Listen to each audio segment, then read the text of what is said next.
手竞拍中的拇指竞拍。最近有个网友留言也挺有意思，说别人教这个都收很多很多这个的，你为什么不收？是不是觉得我闲的没事做也不需要养家赚钱？我觉得这只是个人爱好，养家赚钱我也不需要靠这个。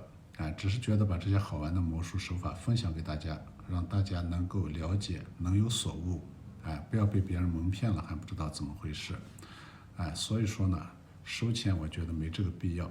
如果大家喜欢我的手法，右下角有个大拇指，帮我长按3秒点赞助力就 OK 了。下面我教大家怎么玩这个手法。就是说表演这个魔术的时候，我们手里明明是有4张牌，对吧？4张牌，其中有一张牌它是一张无用的牌，